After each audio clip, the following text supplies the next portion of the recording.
আমি এই সংসদে দাঁড়িয়ে এটা হিস্টোরিক্যাল ডকুমেন্ট হিসেবে থাকবে, এটা এই বছর পাশ না হোক, আগামী বছর পাশ না হোক, সংখ্যাগরিষ্ঠতার দোহাই দিয়ে হয়তো এটাকে ল্যাপস করা যাবে, কিন্তু এই সংসদে জাতীয় মানবাধিকার কমিশন অবশ্যই পাশ হবেই হবে। মানুষ 2024 সালের কোন এক মাসে, জুলাইয়ের আগে, এটা ফেব্রুয়ারি, জানুয়ারি, মার্চ, যদি এটা তৎকালীন ফেসিবাদ সময়ে যদি এই বিলটাকে 2025 সালের যে আপনাদের জাতীয় মানবাধিকার কমিশনের যে অধ্যাদেশটা আছে সেটা যদি এই সংসদে উত্থাপন করা হতো, 300 জন এখানে যারা যারা উপস্থিত আছেন প্রত্যেকেই চাইতেন এই জাতীয় মানবাধিকার কমিশনটা সেটা যেন পাশ করা হয়। কিন্তু আজকে সময় পাল্টিয়েছে, ঋতু পরিবর্তন হয়েছে, আজকে চেয়ার পরিবর্তন হয়েছে, দিক পরিবর্তন হয়েছে, আমরা জাতীয় মানবাধিকার কমিশনের বিরুদ্ধে আমরা অবস্থান নিচ্ছি। মাননীয় স্পিকার, এই যে আইনটি আজকে যেটি পাশ করানোর কথা বলা হচ্ছে, এটির মধ্য দিয়ে 2009 সালের জাতীয় মানবাধিকার কমিশনের যেই আইনটি সেটিকে রিস্টোর করা হবে।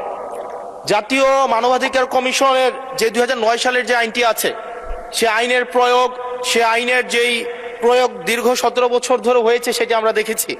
জাতীয় মানবাধিকার কমিশনের নামে বিরোধী দল ও মতকে দমন কমিশন হিসেবে সেটি ব্যবহার করা হয়েছে।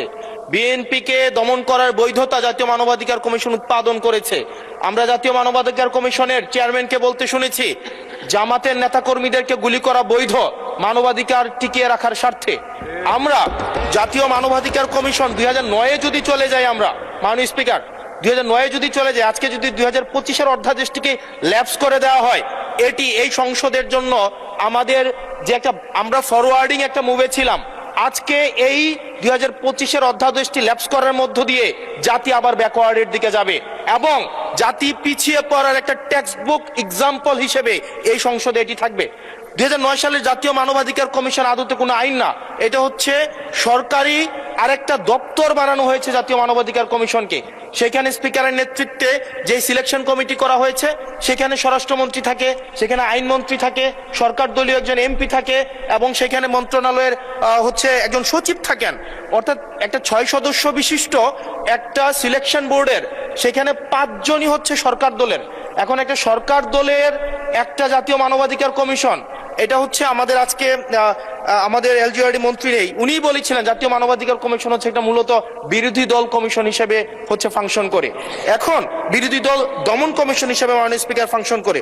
মাননীয় স্পিকার, জাতীয় মানবাধিকার কমিশন যখন এটা বিরোধী দল মত দমন কমিশন হিসেবে ফাংশন করে, আদতে এই কমিশনটা কিন্তু আমরা যদি দেখি মানবাধিকার যেখানে যেখানে ক্ষুণ্ণ হয়েছে এগুলা কিন্তু সরকারি সংশ্লিষ্ট সংস্থা করেছে।